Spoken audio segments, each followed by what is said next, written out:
In Klaagliedere, hoofstuk 3, vers 55 tot 57. En dit is wat die Here ons leer. En dit is wanneer jy op hy punt kom en jy 'n desperate uitroep het. En dit is wat die disippels gedoen het.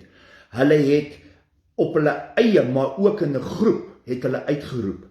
En die woord sê, waar 2 of 3 saamstem oor 'n saak, so sal dit wees. En hierdie disippels het uitgeroep.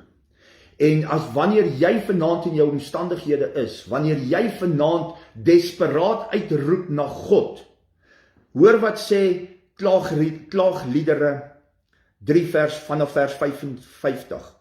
Ek roep u naam aan, Here, uit die onderste kuil. U hoor my stem.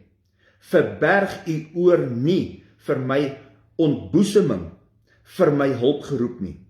U kom nader die dag as ek u aanroep. U sê, wees nie bevrees nie.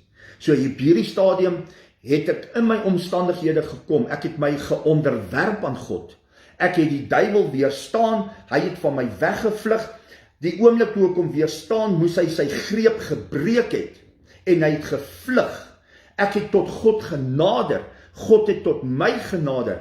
En hy sê, wees nie bevrees nie. Want weet jy wat het ek nou gedoen?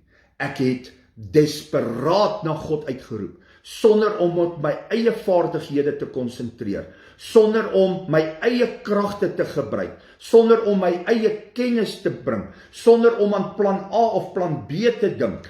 Want jy sien baie mense, wanneer hulle in omstandighede is, wanneer hulle in finansiële probleme is, dan dink hulle, as ek my pensioengeld vat, of as ek hierdie lening by die bank gaan maak, en ek gaan casino toe, en ek kan hierdie geld verdubbel, sal ek uit my probleme uitkom.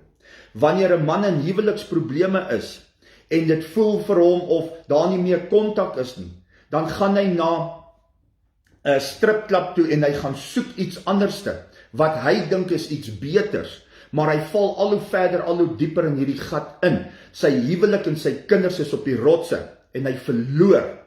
Wanneer jy enigiets anderste, jy het jou werk verloor. In plaas daarvan om te gaan bid, gaan jy na drank toe, en jy gaan vergryp jou aan drank en dwelms en goed, en jy sien, wanneer jy 'n plan A en 'n plan B gaan soek, en jy dink en jy's in jou eerste, jou tweede of jou derde nagwaak, gaan jy uitmekaar uitval. Maar God wil vanaand hê, dat waar jy ook al vanaand in jou omstandighede is, dat jy in jou 4de nagwaak sal kom, en na God gaan uitroep. Hy sê in Spreuke 3, vers 5 tot 7 sê hy, vertrou op die Here met jou hele hart, en steun nie op jou eie insig nie. Ken hom in al jou weë, dan sal hy jou paaie gelyk maak. Wees nie wys in jou eie oë nie, vrees die Here, en wyk af van die kwaad.